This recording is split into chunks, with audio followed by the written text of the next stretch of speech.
No dobrze, ale cała akcja Filipa IV, no w gruncie rzeczy mająca na celu dość sprytne umorzenie długów wobec templariuszy. Znaczy to nie był jedyny cel, ja tylko... Ja rozumiem, Tylko ale- ci na moment... Dobra, to chodzi tylko o motywację, nie? Okej, właśnie o to mi chodzi, bo wiesz, bo tam na pewno był ten aspekt finansowy, Tak. to zaraz wróćmy do tego, bo to jest chyba najważniejszy aspekt pewnie dla niego. Ale tam była kwestia też ambicjonalna i kwestia ściśle polityczna, bo to był, wiesz, to był bardzo ciekawy król. To był bardzo ciekawy król w historii Francji. Król, który zapewne miał bardzo, bardzo dalekosiężne plany i ambicje. I też nie można mu zarzucić tego, że, wie, że to było gdzieś tam poza kwestią wiary, że był taki jakiś strasznie cyniczny, czy wiesz, w wielu aspektach tak, bo on na przykład atakuje poprzednika Klemensa V, Bonifacy VIII.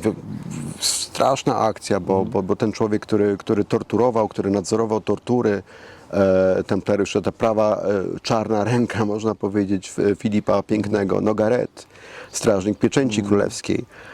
On osobiście porywa w ogóle, wiesz, starca już Bonifacego VIII, schorowanego, policzkuje go w ogóle, wiesz, no tam były różne rzeczy, ale to wszystko jest ujęte w politykę. To był człowiek, Filip Piękny, to był człowiek, który zdecydowanie miał bardzo, bardzo konkretne plany, tak? I tutaj z templariuszami wiązało się to, że Filip chciał być liderem w Europie, chciał być osobą, no dzisiaj to brzmi tak, że wiesz, no, od razu nam się kojarzy ta Europa, ale to wtedy oczywiście inaczej brzmiało, inaczej o coś innego chodziło, ale zależało mu na tym prestiżu. I na tej kwestii też tutaj jakby jego pozycji jako samego lidera Francji, bo on to wszystko konsolidował. Jemu Francja zawdzięcza wiele takich posunięć, które później pchną ją w tym kierunku, wiesz, absolutystycznym, ale to już później znacznie. Natomiast to był taki król, który coś takiego gdzieś mu tam pewnie świtało, gdzieś mu chodziło po głowie, bo na przykład kwestia, wiesz, wypraw krzyżowych. Też ludzie mówią często, że templariusze tutaj, wiesz, się nie popisali i potem w zasadzie stracili rację bytu. No jest w tym trochę prawdy w tej drugiej części, bo to, że się popisali, to na pewno, dlatego że oni cały czas jednak bardzo, bardzo intensywnie walczyli. Oni byli ostatni przecież w akcjach, którzy, wiesz, się wycofywali i tak dalej. Ponosili największe trudy, największe koszty, nigdy nie szczędzili krwi dla tej idei krucjatowej. I ta idea cały czas żyła. Także rok 1305 na przykład cały czas trwają rozmowy o nowej wyprawie krzyżowej. O nowej wyprawie krzyżowej i to jest aspekt bardzo ważny dla Klemensa V, to jest bardzo ważny aspekt dla Filipa IV-V, jak się okazuje, z różnych powodów, ale też oczywiście dla Jakuba de Molay, które dla niego jest całym właściwie życiem, tak? Powrót do Ziemi Świętej. I oni rozmawiają wszyscy, wymieniają się listami, spotykają się na różnego rodzaju konferencjach i tak dalej. I jest taki pomysł, żeby zjednoczyć zakony rycerskie. To papiestwo wysunęło ten pomysł, a podchwycił go właśnie król Francji, bo on sobie wyobrażał, że jak Joannici, prawda, ten drugi największy zakon rycerski z templariuszami zostanie połączony, to wtedy on lub na przykład któryś z jego synów stanie na jego czele. I to wtedy, wiesz, będzie niesamowity prestiż i będzie niesamowita też możliwość odzyskania Ziemi Świętej, a czym sobie można jakby ukoronować koronowaną głowę, ukoronować swoje życie, właśnie zdobyciem Jerozolimy, prawda, wtedy. To byłoby super. Więc tu był ten aspekt, a Jakub de Molay odrzucał to, absolutnie, totalnie odrzucał kwestię połączenia tych zakonów, dając bardzo sensowne, bardzo racjonalne argumenty, bardzo praktyczne. Więc to też ubodło króla Francji. O to mi chodzi, że wiesz, ten aspekt finansowy poruszmy teraz, ale tu mamy taki aspekt i polityczny, i taki personalnego afrontu, który człowiek, który jednak chyba nie lubił przegrywać, wiesz, odczuł to i być może to go ostatecznie pchnęło do tego, żeby się z templariuszami rozprawić. Oprócz tego właśnie, że chciał ich pieniędzy. Ale nie tylko chodziło o, wiesz, o tą żywą gotówkę w skarbcu, ale oczywiście o nieruchomości, tak? Bo oni mieli sieć tych No komandowych tak, wszędzie. idziemy. Tak jest. Tak jest. Czyli tutaj w sumie, bo tak, no to rozumiem, że jakby materialnie, gotówkowo, czy z precjozjami jakimiś. Relikwie były warte. No tak, Całą ale relikwie były też rozproszone przecież. Były tak? rozproszone, To nie było, ale wiele... Wciąż tak. zmierzam do tego, że jednak jak jest jakiś skarb, tak? Czyli skarb, jakiś zbiór cenności. I w tym momencie, no, jeżeli mówimy o skarbie templariuszy, no musimy choćby, wiesz, minimalnie, wiesz, co mogło tam być, a czego nie, i mniej więcej, wiesz, choćby w jakich ilościach, jaka kubatura na przykład tego miałaby być, bo tutaj mówimy o, wiesz, 18 żaglowcach, czy tam iluś tam wiadomo, wozach, tak? to są Ale bajki. to są bajki oczywiście. Skarbiec zakonny, z całą pewnością ten główny skarbiec zakonny, to była nie tylko żywa gotówka, ale to musiały być właśnie dużo relikwii. Dużo różnego rodzaju relikwii, które uratowano uciekając z Ziemi Świętej. Bo sporo ich było jeszcze w Atce, po prostu tych, które uratowano z kolei z Jerozolimy i tak dalej. Więc wiesz, wyobraź sobie kubę taurową, skrzynię tam z monetami i tak dalej, okej, ale możesz mieć kilka małych skrzyneczek, puzderek dosłownie, w których są na przykład fragmenty drzewa Krzyża Świętego. To jest po prostu bezcenna sprawa. To możesz, wiesz, możesz dostać za to wiele skrzyń. Może tak sobie też myślę, że może ten skarb templariuszy ma wymiar bardziej symboliczny. Tak? Jak symboliczny? No może to nie być, wiesz, jakby cenność w rozumieniu doczesnym, ale coś zupełnie innego. No i wiesz, to są... Tu nie zmierzam oczywiście, wiesz, do Świętego Grala, czy Okej. do czegoś takiego, ale może właśnie gdzieś, przecież średniowiecze jest pełne symboliki, tak? I te przekazy są też, wszystko jest pełne symboliki, tak? Od sztuki poprzez przekaz, kroniki i tak dalej. Symbolika jest oczywiście bezsprzecznie ważna, ale najważniejsze są jednak pieniądze, za które coś możesz kupić i Filip IV Piękny o tym myślał. No, nie sądzę, żeby on myślał, wiesz, o symbolicznym, gdzie skarb twój, gdzie serce, Tak, tam ja serce rozumiem, twoje. że on nie, natomiast wiesz, jakby w tym naszym wyobrażeniu tego skarbu, no współczesnym, tak? Nawet mając do dyspozycji tą ogromną wiedzę zgromadzoną do dzisiaj. No wiesz, jest ta gałąź tego przemysłu, jak to nazwałem, związanego z templariuszami, która skupia się na tym aspekcie właśnie mistycznym, ezoterycznym, twierdząc, że templariusze byli strażnikami jakichś wielkich, wiesz, tajemnic właśnie bardziej ezoterycznych,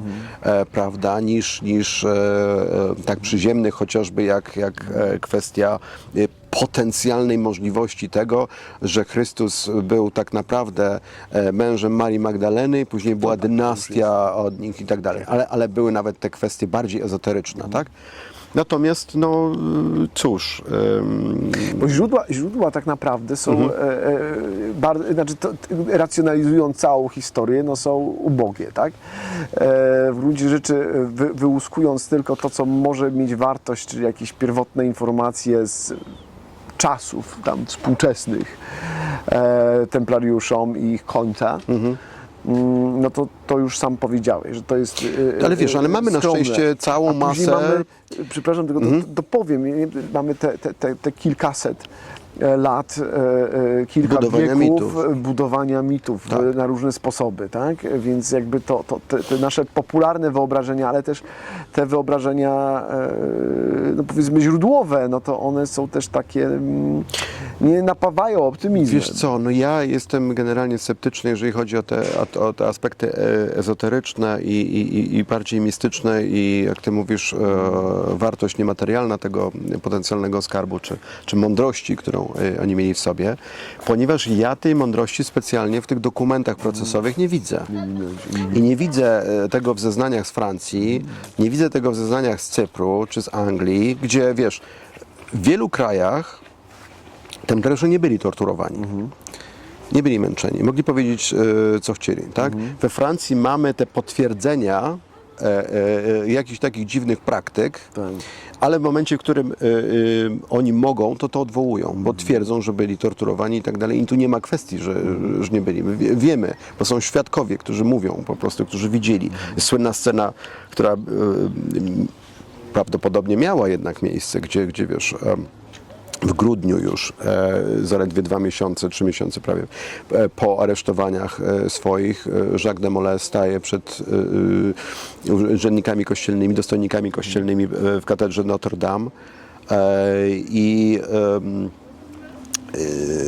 pytają się go, czy on przyznaje się ponownie, bo cała sprawa w ogóle, taka dosyć przykra, związana z Jacques'em de Molay jest taka, że on na początku przyznaje się do pewnych rzeczy. On to natychmiast po aresztowaniu robi, słuchaj, wiesz, do tego, że na przykład spluwał na krzyż podczas przyjmowania do zakonu, chociaż mówi, ale splunąłem tak w bok, nie? Tak niby, wiesz, w bok splunąłem. To w zeznaniach jest po prostu tak, ja coś rozumiem. takiego, nie?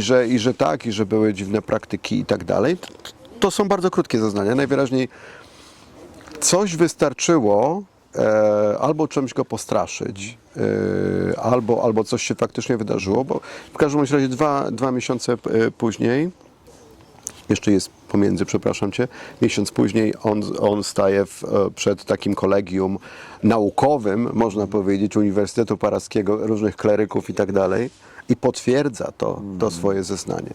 I te zeznania jego, list nawet każą mu podpisać i on to robi, podpisuje to do braci, przyznajcie się, nie ma co ukrywać, bo jesteśmy wszyscy w prawdzie, musimy żyć, musicie się przyznać, wyznać te grzechy. I ten duch pierwszy tego oporu zostaje złamany u tych współbraci, u tych zakonników, u tych templariuszy. I to jest straszne, co się dzieje. On to próbuje teraz zmienić właśnie w grudniu, stając w katedrze Notre Dame, zrywając podobno z siebie koszulę i pokazując, że wszystko to jest kłamstwo, po prostu zobaczcie, co mi uczynili bracia moi, nie? I tak dalej. Taka dramatyczna, tak, gdzie jest tłum zebrany przed katedrą Notre Dame i to robi piorunujące wrażenie i potem już przez wiele lat on milczy. Już się nie pokazuje w ogóle, nie? Bo już wiedzieli, że to jest zbyt niebezpieczne, żeby dawać mu głos. On się zresztą w dziwny, dwuznaczny sposób zachowuje jeszcze, kiedy kilkakrotnie staje między innymi przed członkami Komisji Papieskiej, gdzie miałby możliwość, wiesz, odwołania tego. On widzi przechadzającego się po komnacie, bo to też wiemy, to są piękne zapiski kronikarskie, Nogareta, tego strażnika pieczęci. I chyba dociera do niego przekaz i mówi, że nie, on nie będzie się wycofywał, nie, z tych zeznań. I dopiero na stopniach znowu Notre Dame, kiedy jest wyrok ogłoszony, gdzie się okazuje, że uratuje życie. On i 3 jego właśnie współwięźniów, głównych dostojników zakonnych, uratuje życie. Ale to jest ten moment, kiedy on wie, że już przegrał wszystko i to jest ten moment, kiedy on faktycznie musi stanąć w prawdzie i kiedy mówi nie, to jest kłamstwo. To wszystko było wymuszone. To jest wszystko więc mówię, stała się im z całą pewnością, to nie ma kwestii, nie? To była zbrodnia, prawnicza po prostu zbrodnia. Te wszystkie rzeczy były kompletnie wymyślone, nie ma na to dowodów. Natomiast tak jak mówię, z tych akt procesowych nie wynika, żeby to byli, wiesz, mędrcy jacyś, mistycy. To byli raczej prości ludzie skupieni na prostych zadaniach, tak? I oni mieli jedną filozofię odzyskania tego grobu świętego. Także tutaj to jest jakby takie bardzo, bardzo wyraźne.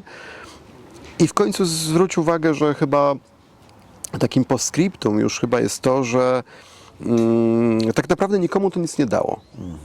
Bo Filip Piękny być może uzyskał jakiś tam zastrzyk gotówki, który pozwolił mu to trochę chrzczone srebro może trochę podreperować na króciutko.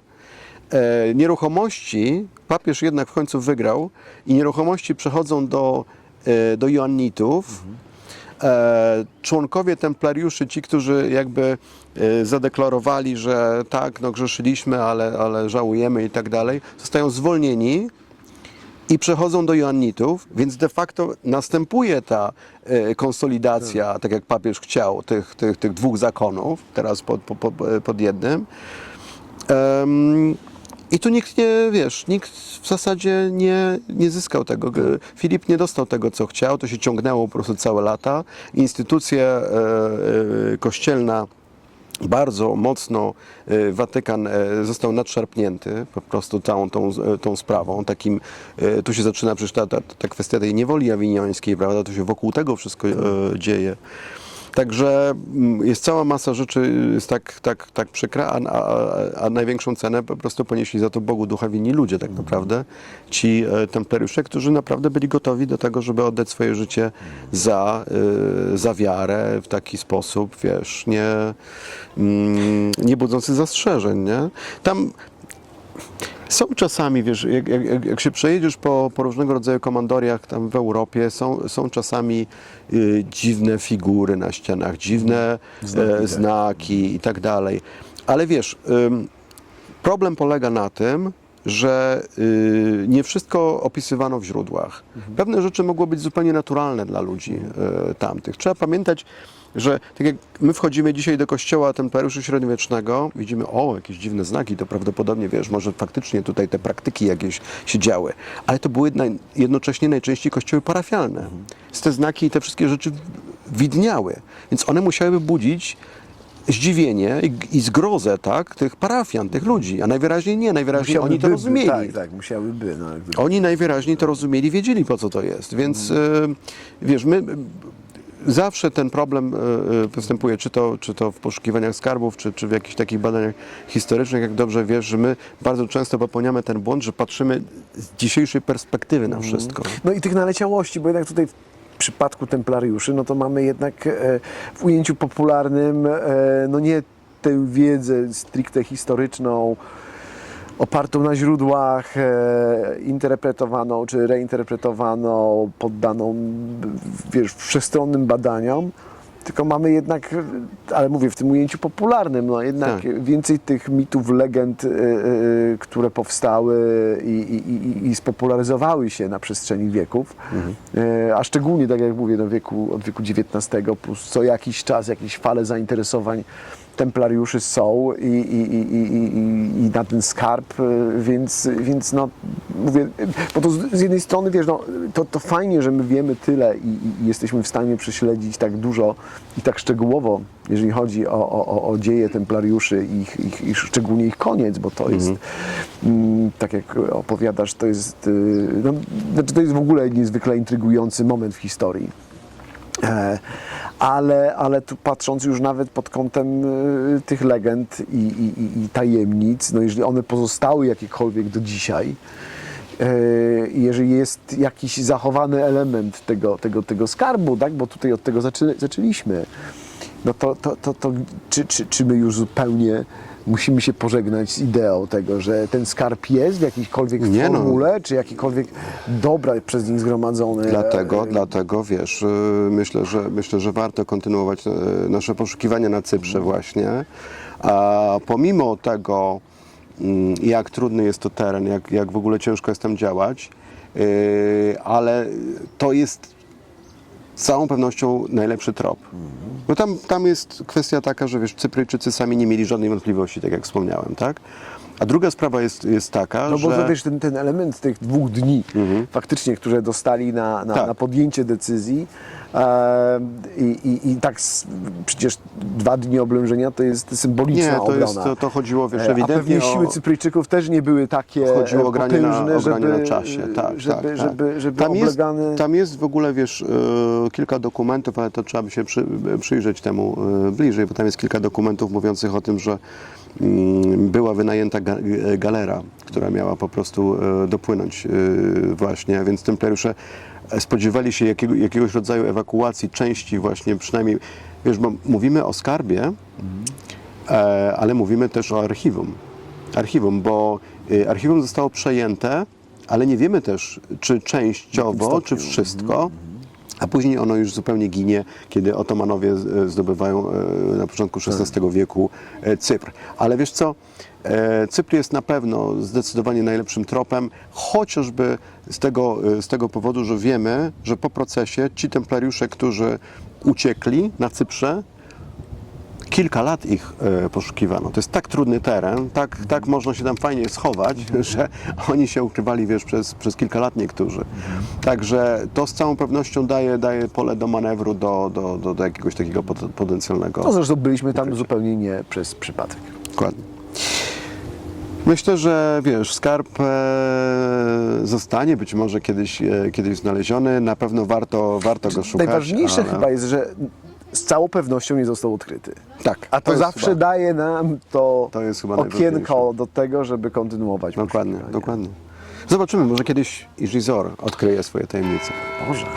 Jak każde inne miejsce, ale absolutnie fantastycznie jest być tutaj i poczuć ten klimat. No Dokładnie tak. Jesteśmy daleko od Polski, ale klimat tych poszukiwań i tego skarbu no żywo przypomina Dokładnie. nam to, co mamy. Absolutnie. Dziękuję Ci, Piotrze, bardzo. Wielkie dzięki.